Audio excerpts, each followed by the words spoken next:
I've been sharing a little bit about our story with losing our house to foreclosure, and I wanted to give you guys a little bit more of the backstory on what happened and how we got to that point. So, my husband has a really great job. He had a really great title. He is in technology and specifically in the healthcare insurance space, has been for 20 something years. And in January of 2025, he found out he was losing his job because they were closing his whole department down and they ended up selling the company a couple months after that. So it was a complete surprise to us. We didn't see it coming. We had no clue. We were not prepared for that to happen at all. We didn't have anything in savings. We had been putting all of our money back into the house, doing remodel projects and fixing things around the house. So we just were 100% not prepared for him to lose his job. Obviously, I'm a flight attendant. I work. What I make is not that much. It was enough to keep food on the table and keep the electricity on, but losing his salary was devastating, absolutely devastating. We just couldn't afford anything other than the absolute bare necessities. And obviously, being able to pay our mortgage payment just was not something that we could do. We assumed that he would be able to find another job pretty quickly because he has this fantastic skill set and what he does is very much in demand. We assumed he'd be able to find something, and that just was not the case. We realized as the months went on that it just wasn't happening. He wasn't finding anything, no matter, I mean, he was spending 15 hours a day looking for jobs and filling out applications and just crickets. A couple interviews that he did have went great and then didn't hear anything. We did everything that we possibly could. We were talking to the mortgage company all the time, trying to figure out if there was anything that we could do. But the fact that we still didn't have enough income to satisfy what they wanted, it just they weren't willing to work with us at all.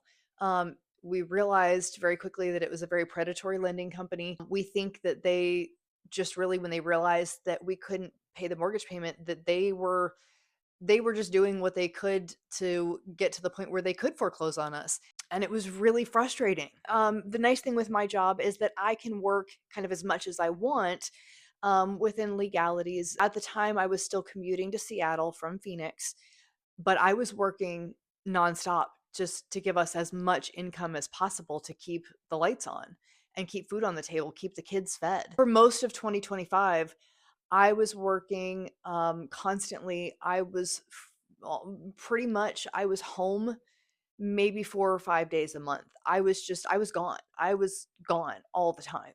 I was exhausted, I was stressed, it was a very tough year, as I'm sure you can imagine. So by the time we got to the summer of 2025, July, August-ish, we realized that there was just, at that point, there was nothing we could do. There was no saving our house. We were past the point of being able to fix it, and, like, in order to fix it, we would have needed, like, something like $40,000, which we obviously just didn't have, and nobody was gonna give us $40,000.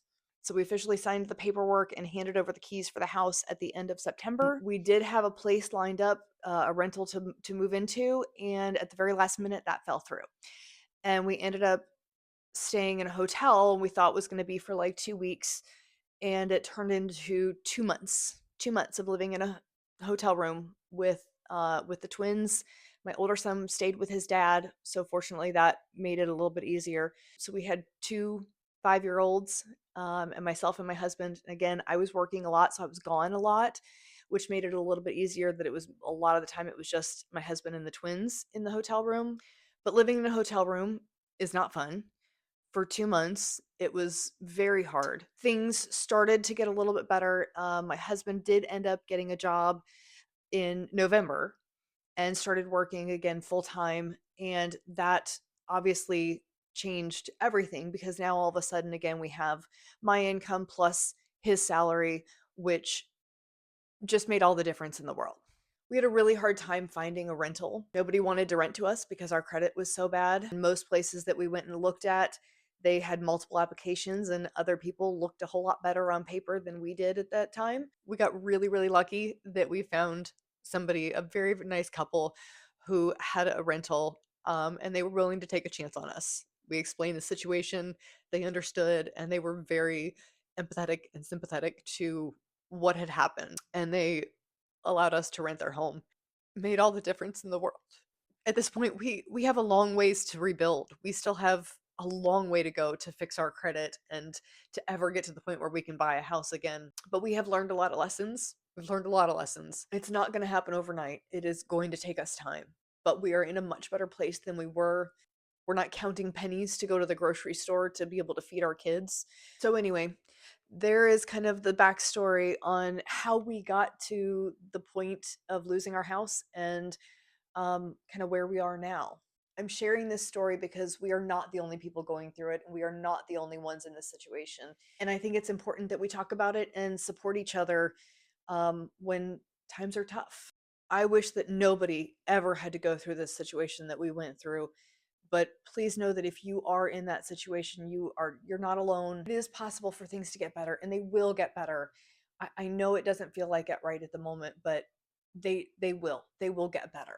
So hang in there. You're doing great.